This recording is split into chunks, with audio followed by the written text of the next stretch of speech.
What's up everyone, welcome to another unboxing video. Today I have this Vivo iQOO 7 and yeah, I'm pretty excited.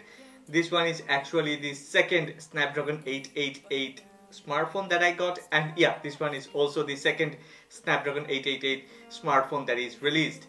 So I'm really pretty excited and I really want to unbox this. But before the unboxing, I know there are a lot of channels, they are copying Chinese unboxing videos and videos from Chinese social media and then uploading those as their own videos, and there are also some fake videos. Please, to all the viewers and to my subscribers, please support honest content, support true content, and yeah, if you end up liking this video, then please don't forget to click on the like button and subscribe to this channel. Also, don't forget to let me know what other videos you want to watch about this Vivo iQOO 7. Let's start our unboxing.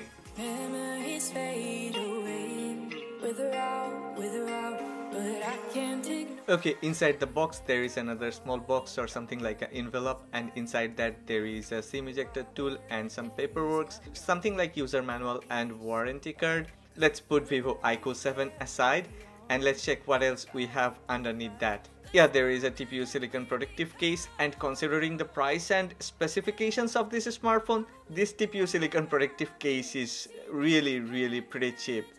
Okay, underneath that there is a USB-A to USB-C charging cable. This one is really very thick and very good quality one, and without this cable you won't get that 120 watt charging speed. Talking about the devil, and here it is, 120 watt charger. This one is really very heavy and very big. If we put it on Vivo iQOO 7, it's almost the half of Vivo iQOO 7 in size. Let's unwrap the monster, Vivo iQOO 7. In hand it looks good, it feels good, and in different lighting condition it looks really different and very nice. First I wanted to buy that white color variant, but I feel like this black color variant really looks gorgeous. At the back there is a triple camera setup, and of course I will do some camera comparison videos between Vivo iQOO 7 and other smartphones. Don't forget to make a comment and let me know which smartphone should I compare this Vivo iQOO 7 with. On top there is nothing but a secondary noise cancellation microphone. This design looks pretty similar to other Oppo smartphones. Primary microphone, SIM tray, and USB-C port is at the bottom. Yeah, this one comes with dual speaker setup, and one speaker is of course at the bottom. Power button and volume rockers are both on the left side. I really like this orange tip on the power button. If you want me to do a battery charging speed test, then please don't forget to make a comment. Here I wanted to share a glimpse of battery charging speed test. It gets charged about 6 to 10% every minute. So it's a pretty quick, pretty fast, and you should watch that battery charging speed test video.